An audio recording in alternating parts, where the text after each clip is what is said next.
Ah, welcome. Warm yourself by the fire.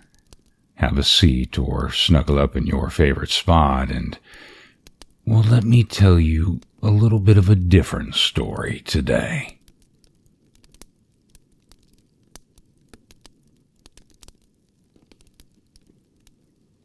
I was looking for some humor stories the other day because I felt the need, and happened across the original, written in the very early 20th century. Had the author only known he were a seer, a mystic of the future, and how apropos his story would be. I immediately thought of Just J. Hip, our per se legal genius and master debater who... Wait a minute. That doesn't sound right.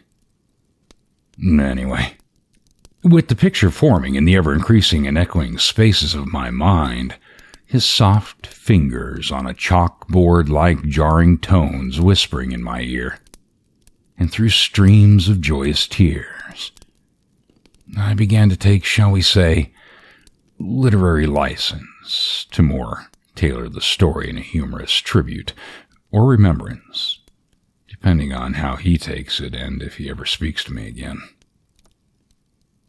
For those that know not of the story's protagonist, or should I say, partagonist, and his squirrel-like distracted derailments, well, just listen and picture the narration of a bespectacled talking pear who's camera shy.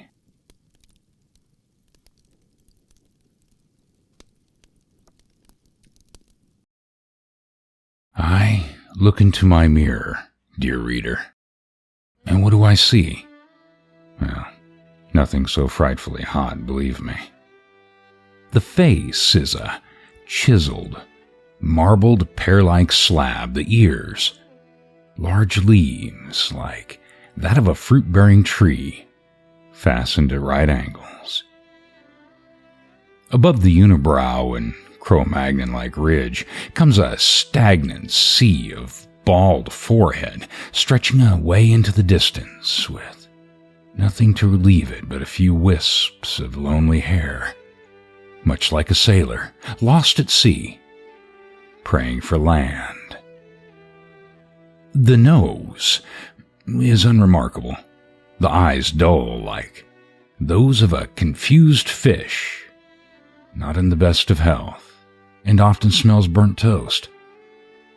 A face, in short, which should be reserved for the gaze of my nearest and dearest chihuahua or uncomfortably fanatical, quote, fans, unquote, who through long habit have got used to it and can see through to the pure white soul beneath.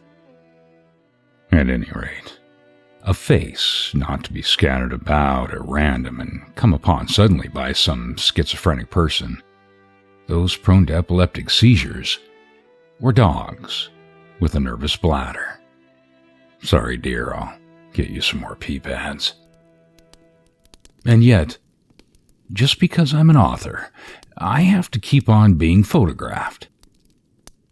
It is the fault of publishers and editors, of course, really. But it is the photographer who comes in for the author's hate and revels in their misery. Something has got to be done about this practice of publishing authors' photographs. We have to submit to it, because editors and publishers insist. They have an extraordinary superstition that it helps an author's sales.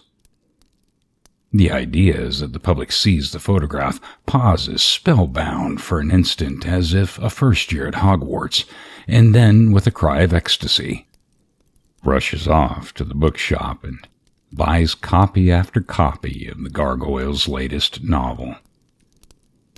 Of course, in practice, it works out just the other way.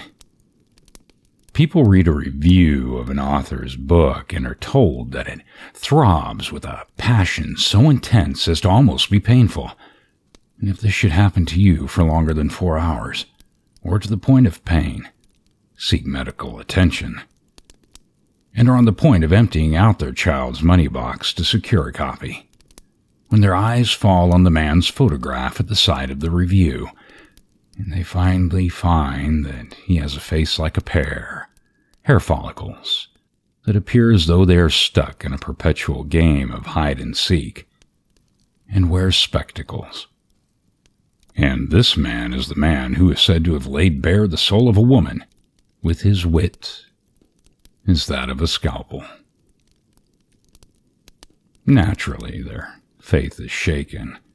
They feel that a man like that cannot possibly know anything about women, chihuahuas, or any other subject except where to go for a vegetarian lunch and then wash it all down his gullet with a soy shake.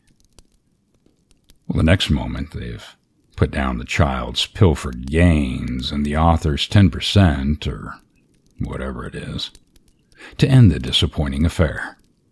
And all because of a photograph.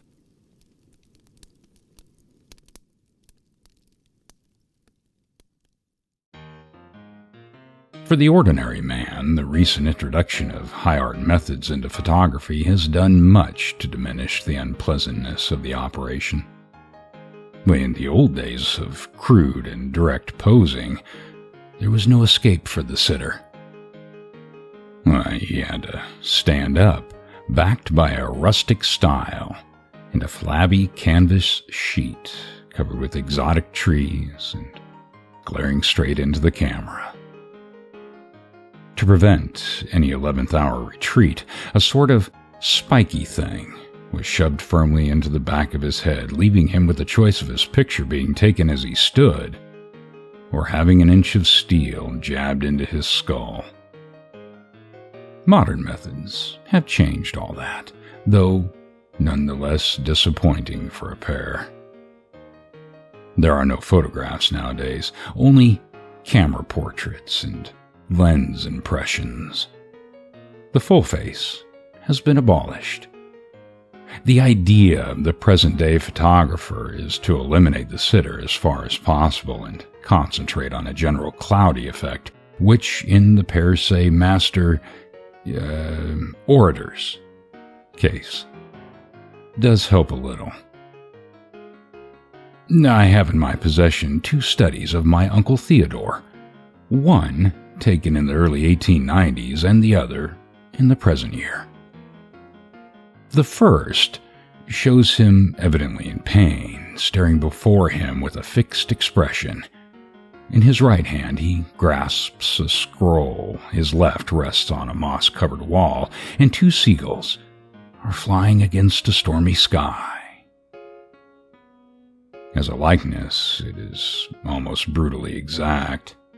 My uncle stands forever condemned as a pear-shaped nightmare. The second is different in every respect. Not only has the sitter's photograph been taken in the popular modern 1/20th face, showing only the back of his head depicting that of a pear with plumber's crack, the left ear and what is either a pimple or a flaw in the print, but the whole thing is plunged in the deepest shadow. It is as if my uncle had been surprised by the camera while chasing a black cat in his coal cellar on a moonlit night, or this per se genius, years later, scratching my TV and wondering why I can't smell the bacon. There is no question as to which of the 2 makes the more attractive picture. My family resembles me in that respect. The less you see of us, the better we look. And now, my final thoughts. I would like to congratulate Jay on his marriage to a dog. But alas, I could not attend and give a speech, or more appropriately, what would be more, a eulogy. See you at the divorce. May you live... whatever. I'm out of here. for more stories. Don't really care if Jay does or not. Subscribe, like, and share. And don't forget to hit that notification bell for future stories. And as always, I thank you for taking the time to listen. What are you doing? It's over. Go away. This is enough tragedy for one day. My head hurts. I'm gonna take a nap now. And hopefully dream this nightmare away. The end.